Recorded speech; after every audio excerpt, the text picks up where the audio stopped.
اور اسلام اپنے ماننے والوں کو بھی پاک رہنے کا، صاف رہنے کا، ستھرا رہنے کا حکم ارشاد فرماتا ہے۔ اس دنیا میں کچھ معاشرے وہ ہیں کہ جو صرف ظاہر کی صفائی کی بات کرتے ہیں مگر روح کی صفائی یا باطن کی صفائی اس کی طرف توجہ نہیں کرتے۔ یورپ کی مثال لے لے، وہاں بظاہر دیکھنے میں صفائی ہے، گلیاں صاف ہیں، بازار صاف ہیں، سڑکیں صاف ہیں، انسان بھی دیکھنے میں صاف ستھرے ہیں، مگر ان کی روح اتنی بیمار ہے، ان کا دل اتنا بیمار ہے کہ وہاں بے حیائی اور فحاشی اپنے عروج کے اوپر ہے۔ جوان لڑکی اجنبی لڑکے کے ساتھ راتیں گزارتی رہے، ماں باپ کو پوچھنے کا اختیار نہیں ہے۔ بظاہر صفائی ہے مگر ان کا باطن اتنا گندا ہے کہ بغیر شادی کے بچوں کی پیدائش ہوتی ہے، اور یہ وہاں قانون میں یہ بات ہے کہ بغیر نکاح کے، بغیر شادی کے بھی وہ بچے پیدا کر سکتے ہیں۔ تو یہ وہ معاشرہ ہے کہ جس نے صرف ظاہر کو صاف رکھا مگر روح اور باطن کی صفائی کی طرف توجہ نہیں دی۔ اور اسی دنیا میں کچھ معاشرے ایسے ہیں کہ جو یہ کہتے ہیں کہ روح صاف کرو، باطن صاف کرو، نیت صاف کرو، مگر وہ ظاہر کی صفائی کا خیال نہیں رکھتے۔ آپ سکھوں کی مثال لے لیں، سکھ مذہب میں یہ چیز شامل ہے کہ تمہارا دل صاف رہنا چاہیے، مگر وہ بظاہر اتنے گندے ہیں۔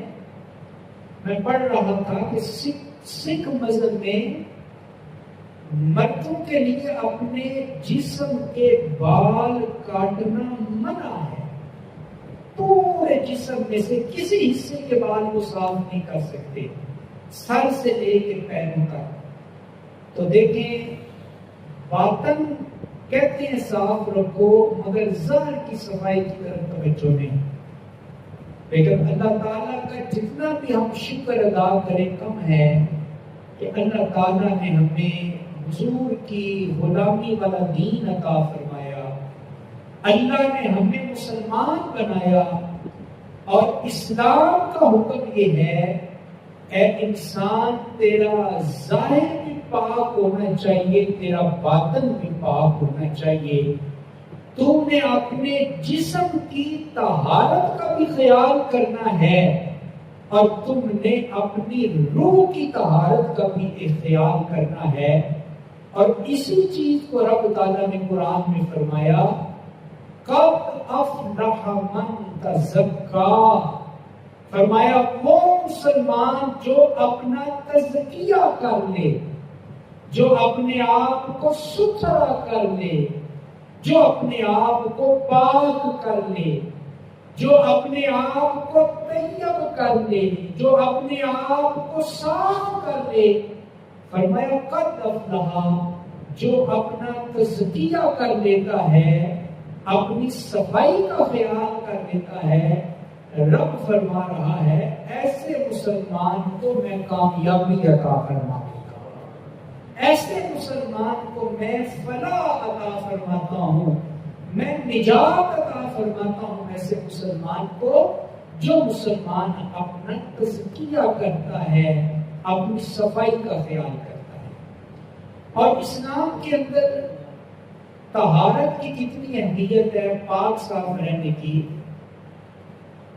اللہ تعالیٰ نے قرآن کی جو پہلی آیت اتاری نا غار حرا میں، جبریل جو قرآن کا پہلا سبق لے کر آئے، پہلی سورت لے کر آئے، پہلی وحی لے کر آئے، اقرا بسم ربک الذی خلق خلق الانسان من علق.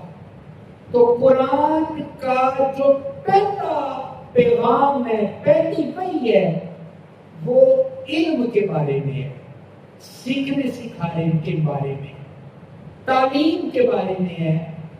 اور اس کے بعد پھر تقریباً 3 سال تک قرآن کی دوسری آیت نہیں اتری، وقفہ رہا 3 سال کا.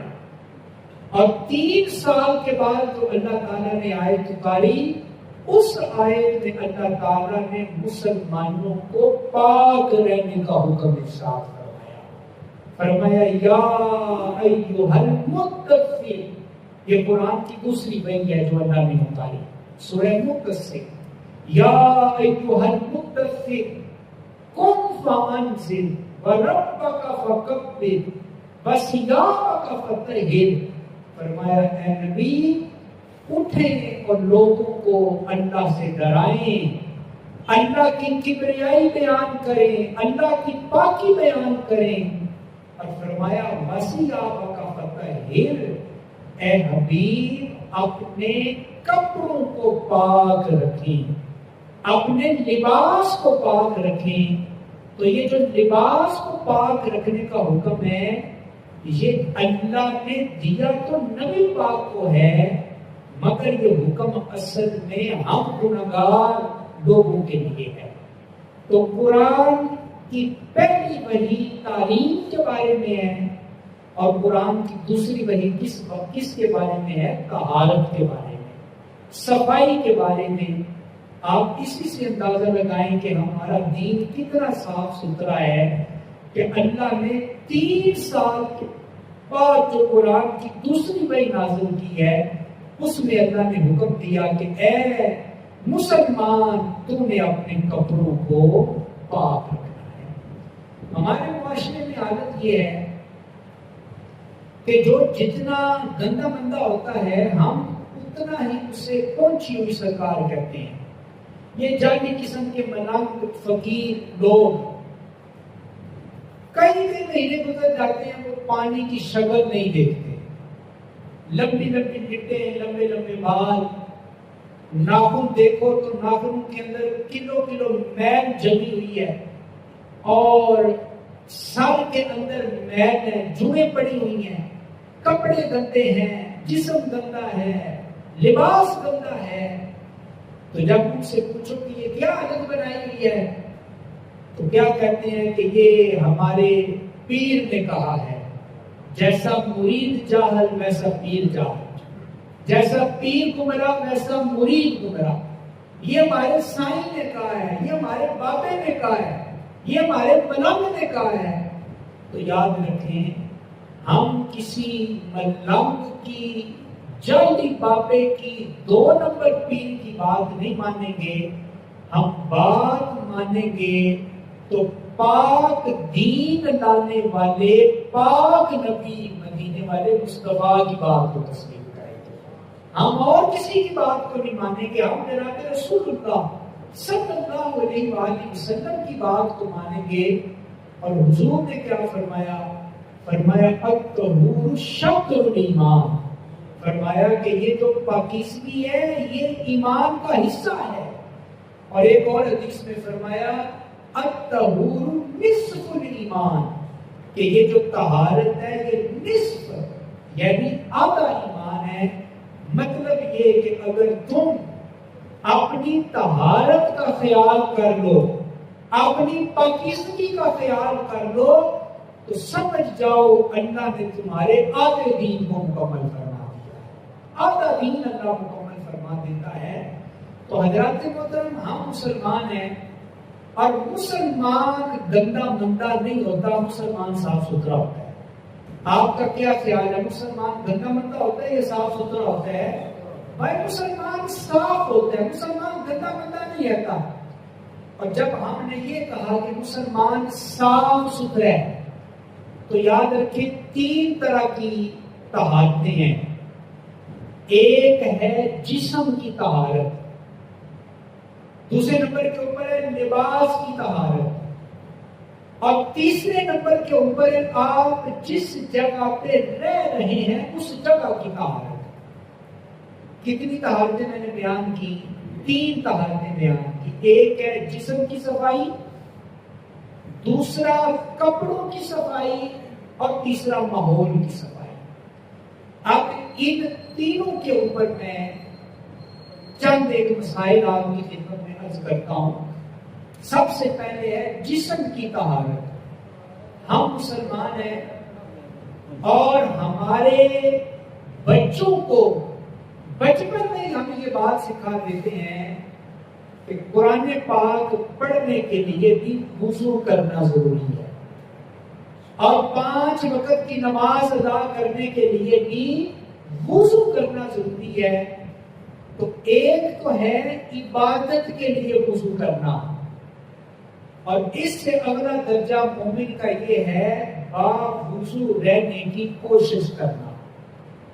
کیا میں نے کہا؟ ایک ہے نماز کے لیے وضو، جنازے کے لیے وضو، تلاوت کے لیے وضو، اور اس سے اگلا درجہ ایمان کا کیا ہے کہ صرف نماز کے لیے وضو نہیں بلکہ زیادہ سے زیادہ باوضو رہنے کی کوشش کرنا، زیادہ سے زیادہ.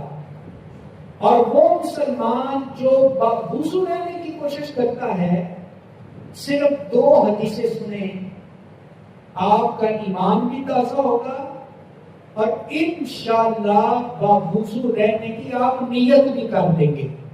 اور کسی ایک نے بھی نیت کر لی تو مجھے تو ثواب پہنچ ہی جائے گا. سنیں نبی پاک صلی اللہ علیہ وسلم کا فرمان.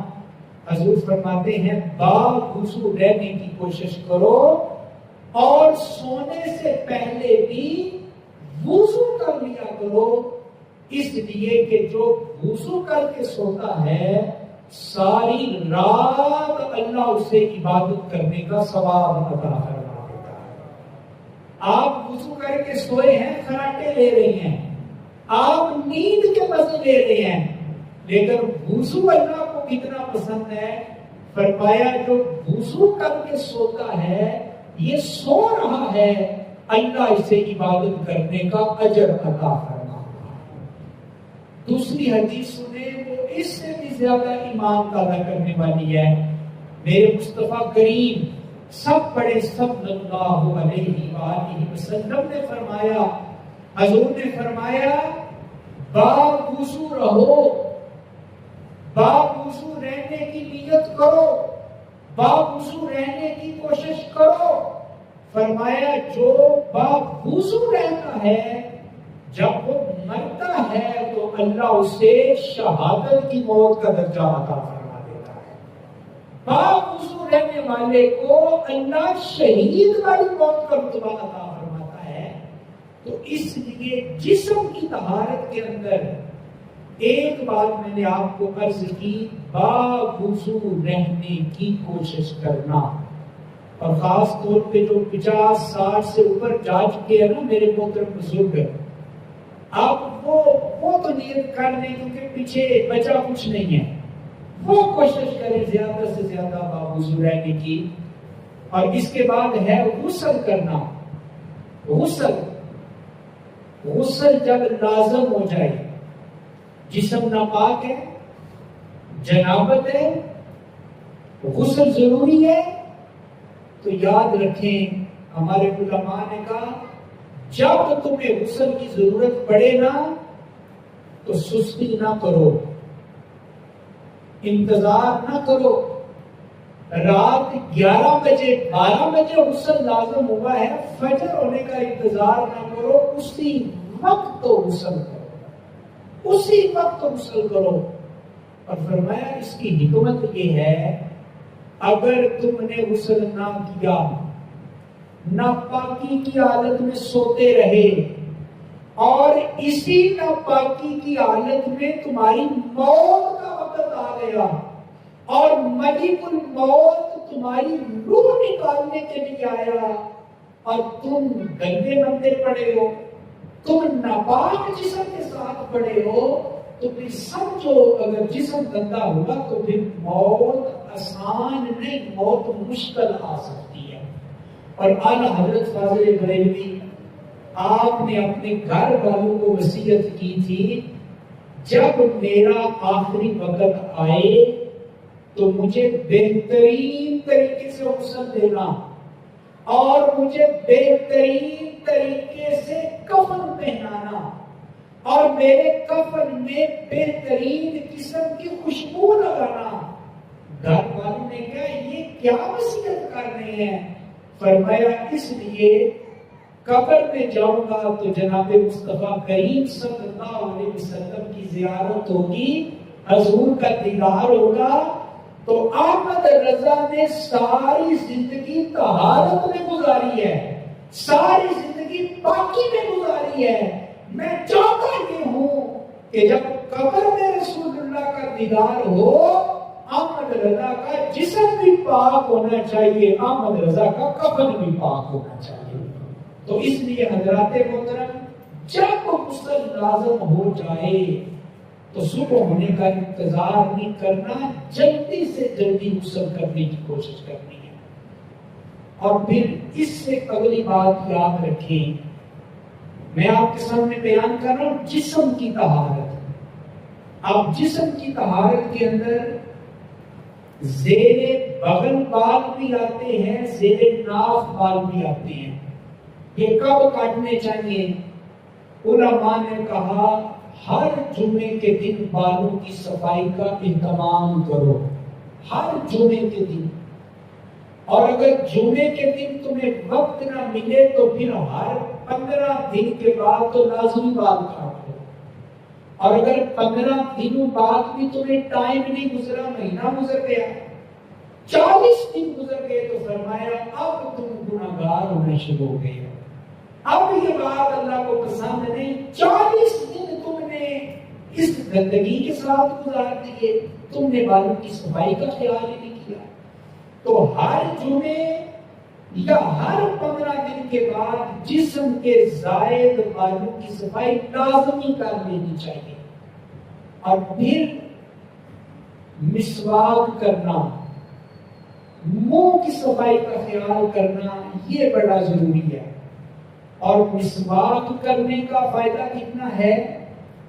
فقہ حنفی کی کتاب میں لکھا ہے کہ جو منہ کی صفائی کا خیال کرتے ہوئے مسواک کی سنت پہ عمل کرتا ہے، جب وہ مرتا ہے تو مسواک کی فضیلت یہ ہے مرتے ہوئے اللہ اس کی زبان پہ کلمہ شہادت جاری فرما دیتا ہے۔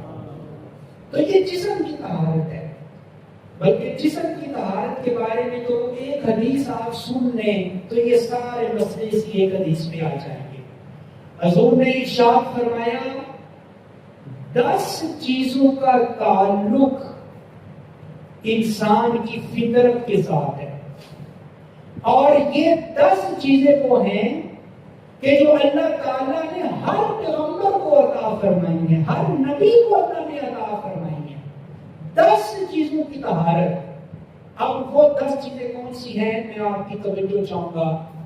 ایک حضور نے ارشاد فرمایا مونچھیں پست رکھنا، مونچھیں لمبی لمبی نہیں، بڑی بڑی مونچھیں نہیں، مونچھیں چھوٹی رکھنا۔ نمبر 2 داڑیاں بڑی رکھنا۔ نمبر 3 مسواک کرنا۔ نمبر 4 کلی کرنا۔ نمبر 5 ناک کی صفائی کرنا۔ نمبر 6 ناخن تراشنا۔ نمبر 7 یہ جو بغل کے بال ہیں ان کی صفائی کرنا۔ نمبر 8 زیر ناف بال کاٹنا۔ نمبر 9 یہ جو انگلیوں کے جوڑ ہے خلا، ان کا خلال کرنا دھوتے ہوئے۔ اور 10ویں نمبر کے اوپر حضور نے ارشاد فرمایا پانی سے استنجا کرنا۔ یہ 10 چیزیں حضور نبی رحمت صلی اللہ علیہ وآلہ وسلم نے ارشاد فرمائی۔ تو الحمدللہ ہم مسلمان ہیں، اور مسلمان گندا مندا نہیں ہوتا، مسلمان میلا کچیلا نہیں ہوتا۔ مسلمان کا جسم بھی پاک ہونا چاہیے، مسلمان کا لباس بھی پاک ہونا چاہیے، اور مسلمان جہاں زندگی گزار رہا ہے وہ جگہ بھی صاف ستھری ہونی چاہیے۔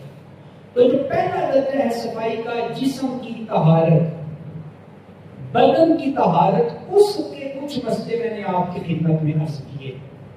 اور یہاں یہ بات بھی یاد رکھیں، جو لڑکے ہیں یا نوجوان ہیں، انہیں کہا جائے نا نماز پڑھنے چلے تو کہتے ہیں کپڑے ناپاک ہیں، کپڑے ناپاک ہیں، میں نماز پڑھنے نہیں جا سکتا۔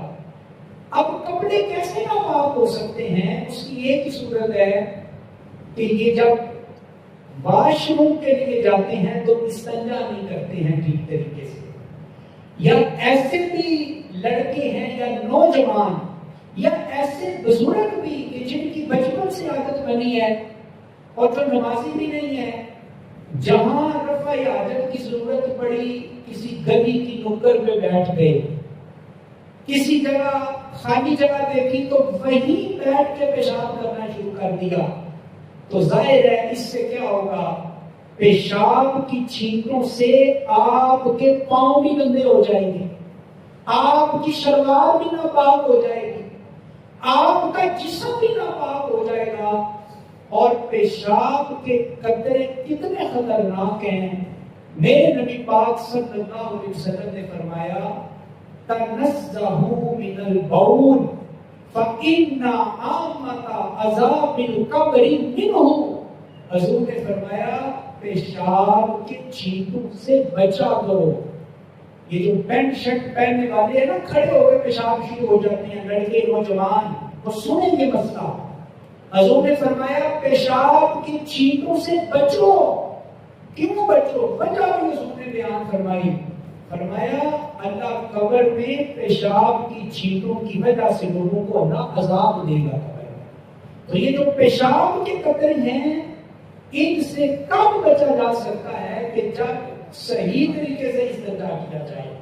تو یہ گلی کی نکڑ پہ بیٹھ کے کسی کھیت میں، کسی گراؤنڈ میں، ہاں کوئی عذر ہے، کوئی پریشانی ہے، آپ طہارت کا خیال رکھ سکتے ہیں تو ٹھیک ہے، مگر جو بہترین طریقہ ہے، بہترین طریقہ وہ پانی کے ساتھ استنجا کرنا ہے، اور یہ ہے جسم کی طہارت، بدن کی طہارت۔ اس سے اگلا درجہ ہے طہارت کا لباس کی طہارت۔ مسلمان جو کپڑے پہنے، جو لباس پہنے، وہ صاف ستھرا لباس ہونا چاہیے۔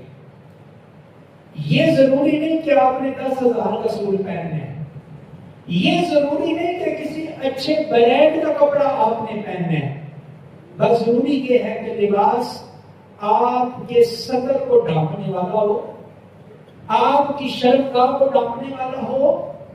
بھلے 500 روپے والا آپ سوٹ پہنے، مگر اس پہ کوئی پسینے کی بدبو، کوئی گندگی، کوئی نجاست نہیں ہونی چاہیے۔ صحابہ کرام رضوان اللہ علیہم اجمعین کہتے ہیں کہ حضور نبی رحمت صلی اللہ علیہ وآلہ وسلم جو لباس پہنتے تھے، اکثر ایسا ہوتا کہ حضور کے لباس مبارک میں پیوند لگے ہوتے، کپڑے پھٹ جاتے ہیں تو سلائی کرتے ہیں، اس کو کہتے ہیں پیوند لگنا۔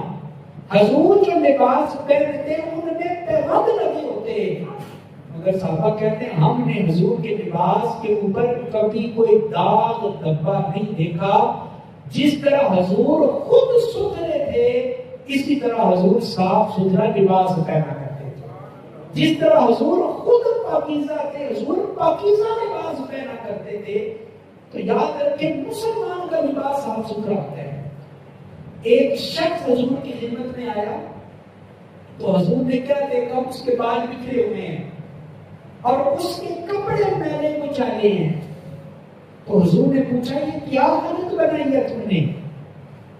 تیرے اوپر اللہ کی رحمت ہے، تو مال و دولت والا ہے، تو یہ کیا حالت بنائی ہے؟ تو آگے سے جواب کوئی نہ آیا۔ تو اب حضور نے کیا فرمایا؟ یہ فرمایا تو ان کو، مگر یہ ہر مسلمان کے لیے ہے۔ حضور نے فرمایا ان اللہ یحب ان یرا اثر نعمتہ کما قال۔ حضور فرماتے ہیں اللہ نے تمہیں جو نعمت عطا کی ہے نا، اللہ پسند کرتا ہے کہ تم اللہ کی نعمت کو استعمال کرو، اللہ کی نعمتوں کو استعمال کرنے میں کنجوسی نہ کرو، بخیلی نہ کرو، حد میں رہتے ہوئے فضول خرچی بھی نہیں کرنی، اسراف بھی نہیں کرنا، کنجوسی بھی نہیں کرنی، مگر اللہ نے جو تمہارے اوپر کرم کیا ہے فرمایا اس کا اظہار نظر آنا چاہیے، تو فرمایا اپنے بالوں کی صفائی کا خیال رکھو، اپنے جسم کی صفائی کا خیال رکھو۔ بلکہ حضرت عائشہ صدیقہ کہتی ہیں کہ نبی پاک صلی اللہ علیہ وآلہ وسلم پہلے اپنے سر انور کو دھوتے، اپنے بالوں کو دھوتے، اس کے بعد حضور علیہ السلام اپنے بالوں میں تیل لگایا کرتے، اور اس کے بعد حضور علیہ السلام اپنے بالوں میں کنگھی کیا کرتے۔ تو یہ ہے حضور علیہ السلام و تسلیم کی طہارت، یہ ہے حضور کے لباس کی طہارت، اور یہ ہے حضور علیہ السلام و تسلیم کے جسم کی طہارت۔ حضرت بلال حبشی رضی اللہ تعالیٰ عنہ مؤذن رسول ہیں، مسجد نبوی شریف میں اذان پڑھنے والے ہیں، کیونکہ حبشی تھے، محنت مزدوری کرتے تھے، عرب کا موسم، مکے کی گرمی، عرب کی تپش، تو جسم سے بعض اوقات پسینہ آتا، مگر جب بھی حضرت بلال اذان پڑھنے کے لیے آتے تو پہلے گھر جاتے، غسل کرتے، اچھا لباس پہنتے، خوشبو لگاتے، اور اس کے بعد آ کے مسجد نبوی میں اللہ اکبر کہہ کے لوگوں کو اذان کی دعوت دیا کرتے تھے۔ یہ حضرت بلال حبشی کی طہارت کا عالم ہے۔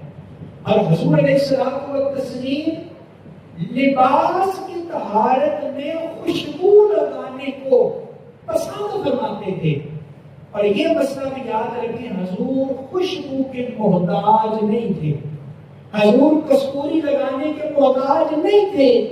اللہ تعالیٰ نے قدرتی طور پہ اور فطری طور پہ اللہ تعالیٰ نے نبی پاک کے جسم میں خوشبو کو پیدا فرما دیا تھا، اور حضور خوشبو نہ بھی لگاتے۔ صحابہ کہتے ہیں کہ حضور جس گلی سے یا جس بازار سے یا جس رستے سے حضور گزرتے نا، بعد میں کوئی اس رستے سے گزرتا تو وہ اس رستے کی خوشبو سن کے بتا دیا کرتا تھا کہ ابھی ابھی یہاں سے اللہ کے رسول گزر کے گئے ہیں، ابھی ابھی یہاں سے مصطفیٰ کریم گزر کے گئے ہیں۔ تو حضور اس لیے خوشبو لگاتے کہ میری امت کے لیے سنت بن جائے، میری امت کو سنت پہ عمل کرنے کا ثواب مل جائے۔ تو لباس صاف ستھرا اور پھر خوشبو کا استعمال، اور یاد رکھیں اللہ تعالیٰ نے آپ کو رزق حلال دیا ہے تو آپ اچھا لباس بھی استعمال کر سکتے ہیں، خوبصورت لباس، مہنگا لباس بھی آپ پہن سکتے ہیں۔ اور جب حضور علیہ السلام نے یہ فرمایا نا کہ اللہ تعالیٰ خود بھی جمال والا ہے اور اللہ جمال کو، خوبصورتی کو پسند کرتا ہے، ساتھ حضور نے فرمایا تکبر سے بچو۔ تو ایک صحابی نے عرض کی حضور ہمارا دل کرتا ہے کہ ہمارا لباس اچھا ہو، صاف ستھرا ہو، حضور ہمارا دل کرتا ہے کہ ہم جو جوتے پہنے وہ اچھے جوتے پہنے۔ تو حضور اگر ہم اچھا لباس پہنیں گے تو کہیں گے تکبر میں تو نہیں آئے گا، اگر ہم اچھے جوتے پہنیں گے تو کہیں گے تکبر میں تو نہیں آئے گا۔ اب یہ مسئلہ غور سے سنیں، ہمارے معاشرے میں یہ بھی بڑا معاملہ ہے نا کہ کوئی ذرا مہنگی چیز استعمال کر دے تو ہم کہتے ہیں کہ یہ دکھلاوا کر رہا ہے، یہ دولت کی نمائش کر رہا ہے۔ بھائی یہ اس کی نیت کا تجھے کیسے پتا ہو گیا؟ تو کیوں اپنے آپ کو گنہگار کر رہا ہے؟ کسی مسلمان کے بارے میں برا گمان کر کے، بری سوچ کر کے۔ اب سنیں نبی پاک کا فرمان، حضور نے فرمایا تم اچھا لباس پہنو، کوئی حرج نہیں، یہ کوئی غرور تکبر نہیں، تم اچھے جوتے پہنو، یہ کوئی غرور تکبر نہیں۔ فرمایا غرور تکبر یہ ہے کہ جب یہ چیزیں استعمال کر کے تم دوسروں کو حقیر سمجھنا شروع ہو جاؤ، تم دوسروں کو عام سمجھنا شروع ہو جاؤ، پھر یہ غرور تکبر ہے، پھر منع ہے۔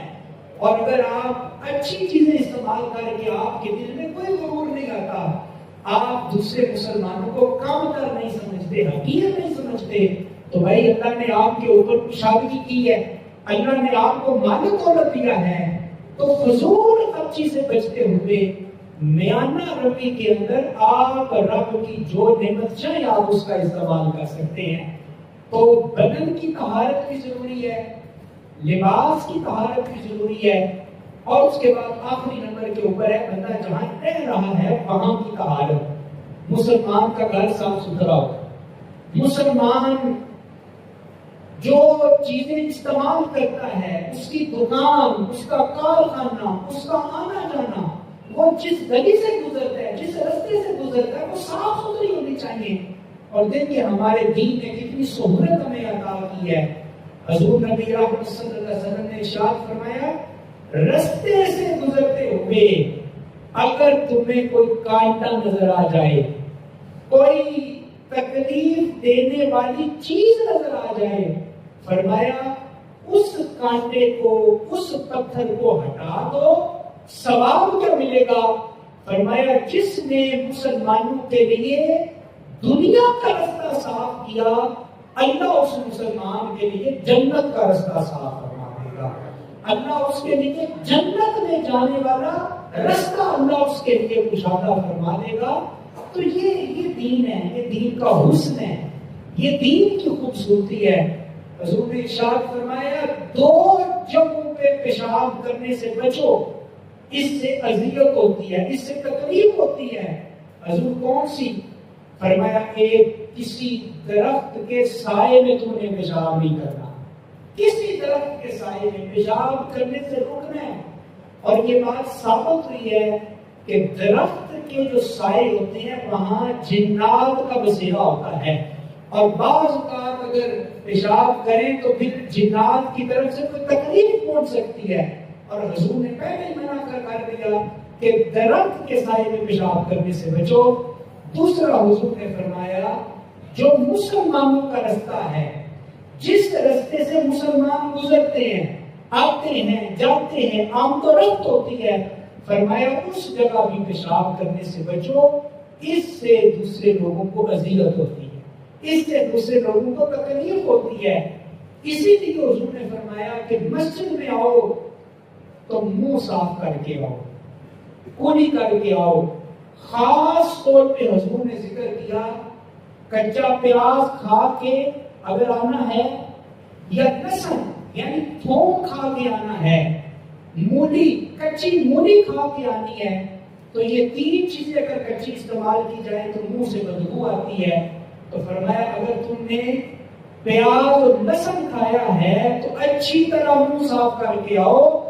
اگر تم بغیر مسواک کے آ گئے اور تمہارے منہ سے سمت آ رہی ہے تو حضور نے فرمایا اس سے فرشتوں کو اذیت پہنچے گی, اس سے فرشتوں کو تکلیف پہنچے گی, اور تمہارے آس پاس جو نمازی کھڑے ہیں اس سے ان کو اذیت پہنچے گی. اور پھر آپ جس مسجد میں نماز پڑھتے ہیں, اس مسجد میں یا کسی اور مسجد میں, اس مسجد کی صفائی, اس مسجد کی طہارت, یہ بھی بڑے ثواب کا کام ہے, یہ بھی بڑے اجر کا کام ہے. لوگ مسجد کے واش روم استعمال کرتے ہیں تو صحیح پانی نہیں گراتے, آدھی گندگی گرا دیتے ہیں, آپ کی وہیں پہ نظر آ رہی ہوتی ہے. تو آپ یہ دیکھیں, یہ تو بچوں والی باتیں ہیں, یہ چیزیں تو بچوں کو سمجھانے والی ہیں, مگر مسجد کی صفائی کے حوالے سے بھی ہم لوگ بعض اوقات سستی کر دیتے ہیں. تو یہ پرانے دور میں ہوتا تھا کہ گاؤں کے لوگ یا کسی محلے کے لوگ مہینے میں ایک بار سارے مل کے مسجد کی صفائی کرتے تھے. محراب سے لے کے جوتوں والی جگہ تک ایک ایک سب کو اٹھاتے, فرش دھوتے, مسجد کی دیواریں صاف کرتے, جالے صاف کرتے, مسجد کو خوب صاف ستھرا کرتے. یاد رکھے کہ پہلے بھی میں نے کئی بار عرض کیا کہ مسجد کی صفائی کرنا یہ معاذاللہ کوئی چھوٹا کام نہیں ہے, یہ عام کام نہیں ہے. آپ مجھے بتائیں سب سے جو بڑا درجہ ہے وہ نبوت کا درجہ ہے, رسالت کا درجہ ہے. تو اللہ نے اپنے دو نبیوں کو حکم دیا, حضرت ابراہیم اور حضرت اسماعیل. کیا حکم دیا؟ انطہرا بیتی للطائفین والعاکفین والرکع السجود. اللہ نے جناب ابراہیم کو بھی حکم دیا, جناب اسماعیل کو بھی حکم دیا کہ تم نے بیت اللہ کو صاف رکھنا ہے, خانہ کعبہ کو صاف رکھنا ہے اس لیے کہ یہاں طواف کرنے والے آئیں گے، یہاں اعتکاف کرنے والے آئیں گے، یہاں رکوع کرنے والے آئیں گے، یہاں سجدہ کرنے والے آئیں گے۔